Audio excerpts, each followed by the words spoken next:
What you guys, got another video here for you on how to fix error 0xc000007b in Windows 7, 8 or 10, either of those Windows operating systems. If you're getting this error message, then this video is for you. This one in particular is for Adobe products or Photoshop, but it can also be used for games that you may be having that is having this error message when you try to open it or run it. So let me just show you some of the steps you can take to try and rectify this problem. It can be very problematic for some people, but the first thing you want to do is download all of the runtimes and get them installed onto the computer. Now, there is a guy who has created a executable file with all of these in one package, so you can just basically install them all in one go, and I'll leave the link for that in the video description. If you don't want to download from this source, you can always go to Microsoft themselves and download the packages one at a time and install them. You will need to make sure that you download and install all of those runtime packages, otherwise you can run into problems. So just right click on here and run this as administrator, and basically the program will open and it will basically unpack all of these all in one installer and start to install them on the computer. Now, if you've got them already on the computer, some of these, it will just skip those ones and basically install the ones that you don't have on the PC. These are essential for programs to work correctly, especially some games and some applications may need some of these packages to be installed to work correctly. Otherwise, you will receive either DLL error messages or you'll get error messages like you'll see, which I showed you in this video.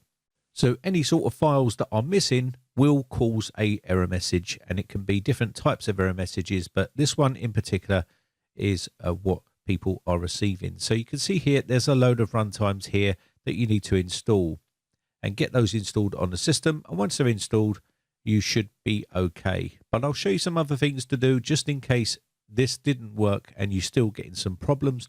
I'll show you how to troubleshoot it and fix those problems. Next up, you want to make sure you got DirectX installed on your system. You can go to Microsoft's website and download the DirectX installer, and you can see here DirectX end user runtime installer. You can install this on the system just in case that's outdated as well, and basically that will install it. If you want to go to Microsoft and download these separately, you can do just like I'm showing you here. Just make sure you remove anything that you don't need, and it'll go ahead and install them. All these are available on Microsoft's website. You may get the not responding. Don't worry about that. It is working in the background. Eventually it will pick up and it will start to install. So just go through the motions here and get this installed onto the system. Starts downloading all the components and unpacking them and installing them onto your computer. These are essential to make your programs work correctly. Some old games will need this as well, and some modern games may need it as well. Also, we got the .NET frameworks. Make sure you've got all these installed on your PC.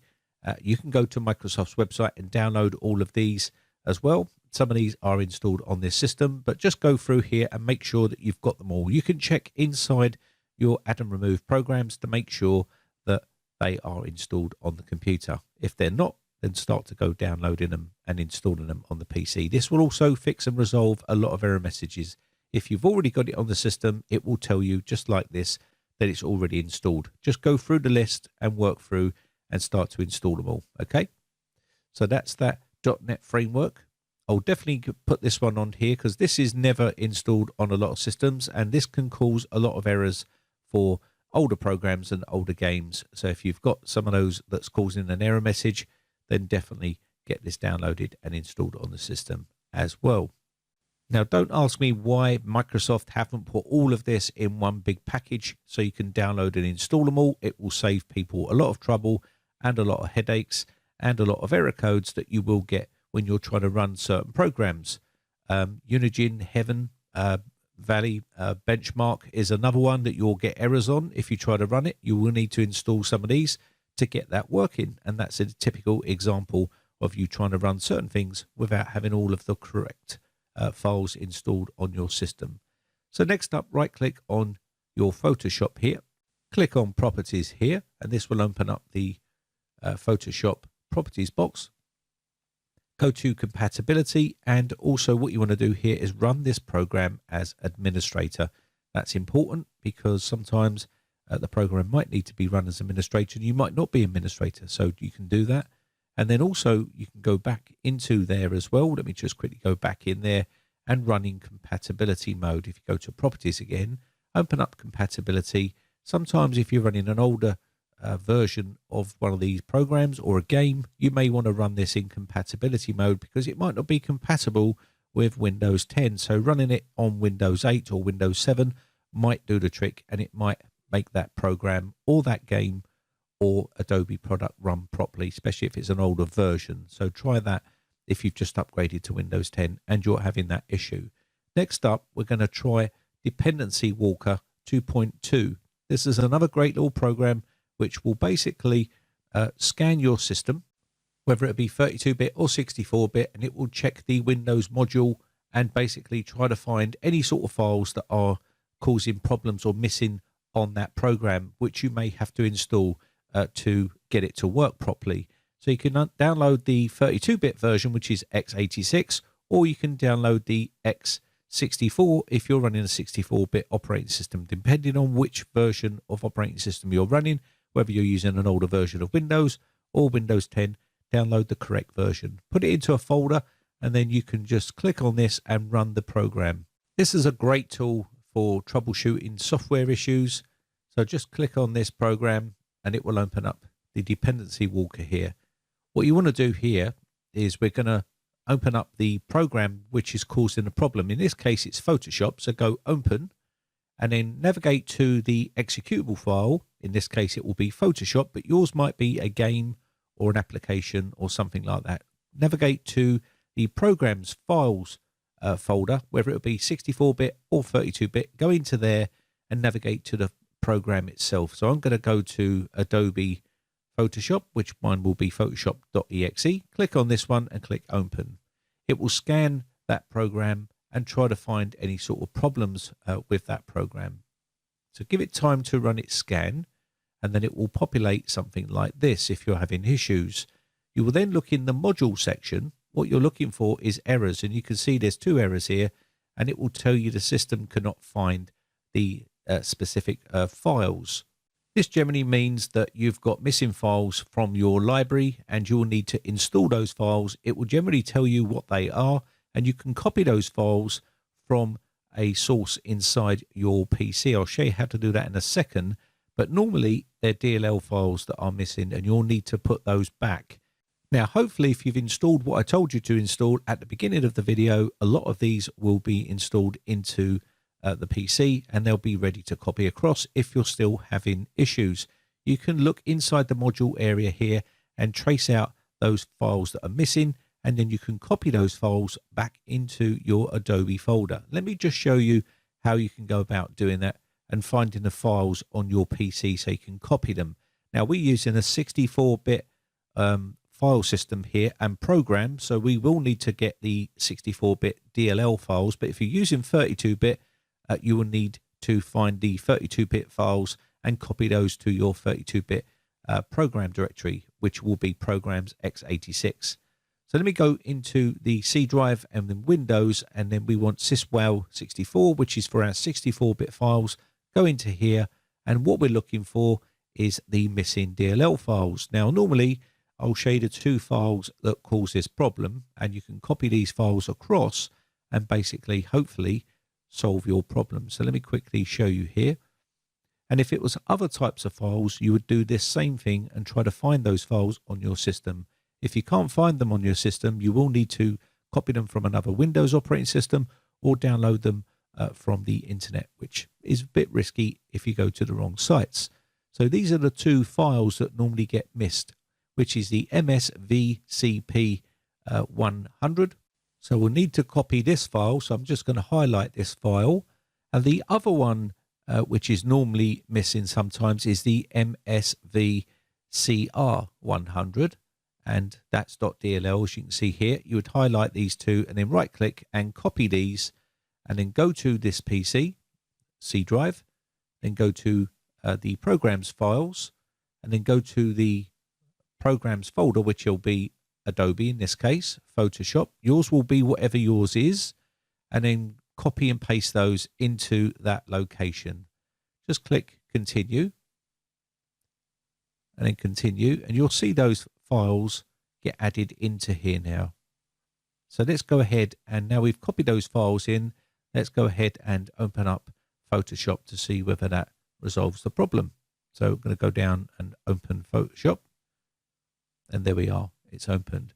So that's how you can resolve and troubleshoot those problems. Now, if you're still having some sort of issues, you can use other programs to try and troubleshoot and find where the problem is. And Process Monitor is one of those programs you can use. It's called Procmon, and you can basically download this and run it and add some filters and try to find out where the problem is. And it will normally tell you it's DLL related or something like that. And you can then get those files and basically resolve that issue. So let me open this up and show you roughly how this works, so you've got an idea of troubleshooting other program files as well. So we'll quickly open this up. I'm not going to go too deep into this because this is quite a separate video, but I'll just show you here so you can actually see. So you can see we've got a bunch of stuff running in the background now. Go to File, you can see it's capturing all of the events on the computer.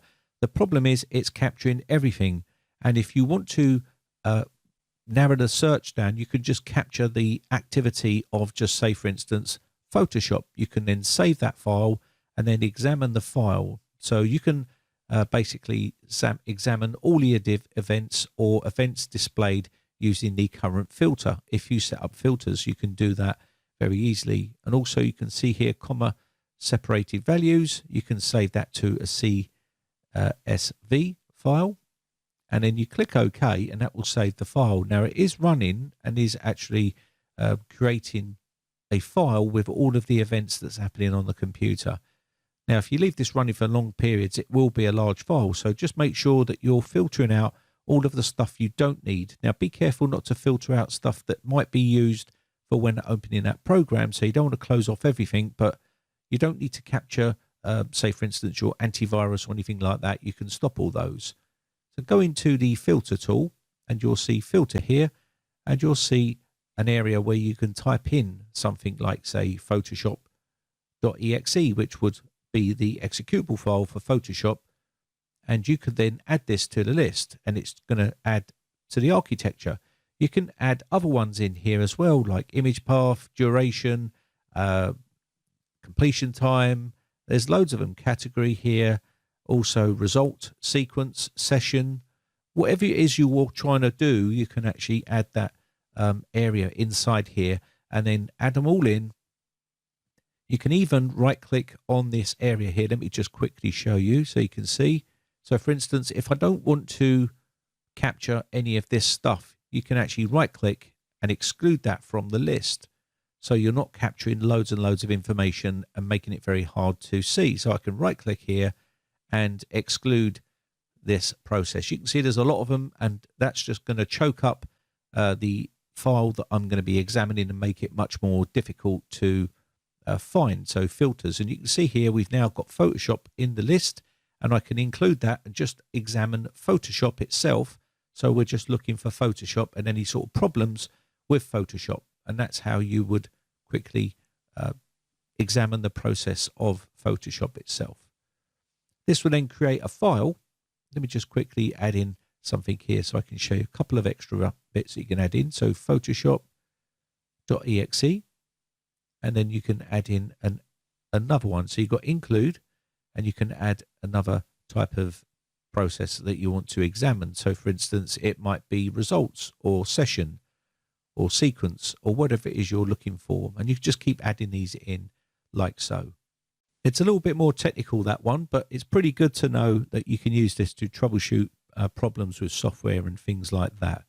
And what will happen is you will then get a file once it's created, that file with all the data on it, and then basically you can examine that file and find out where that program is failing or falling over, and you'll be able to then fix and resolve that issue. Sometimes uninstalling the program and reinstalling it is a way of resolving issues, but you can see here this will be the file that it's created, and you can look inside here and it will tell you the whole thing that's been going on with that program, and you would be easily able to find out how to find what the problem is. Now, if you open it up in Notepad, you can also go to Edit, Find, and then type in the error code that is kicking up here. And this is the error code that was kicking up, and you can find that in your list, and it will tell you exactly what's causing that error code. Make sure you've got your graphics drivers installed, and make sure your Windows operating system is fully updated to the latest versions of updates for that version that you're using. You also might want to run SFC scan now and check disk on your drive to make sure everything is running smoothly and there's no problems with the operating system. Try a fresh install and see if that resolves your problems if you're still having issues. But hopefully this has helped you out and helped you resolve that problem. It's quite a tricky little one to fix if you don't know what to look for, but hopefully with all those troubleshooting tips and tricks, you'll be able to troubleshoot that problem, no problem at all, and have your program up and running or game or whatever it is you're having issues with. Anyway, I just want to say a big special thanks to all the people that have joined my YouTube members group. I really do appreciate the support that you're showing, and we've got a couple of new people that have joined on there, so a big thank you for joining that group. And I shall see you again for another video real soon. Have a lovely Sunday. My name has been Brian from brightechcomputers.co.uk. Thanks again. Bye for now.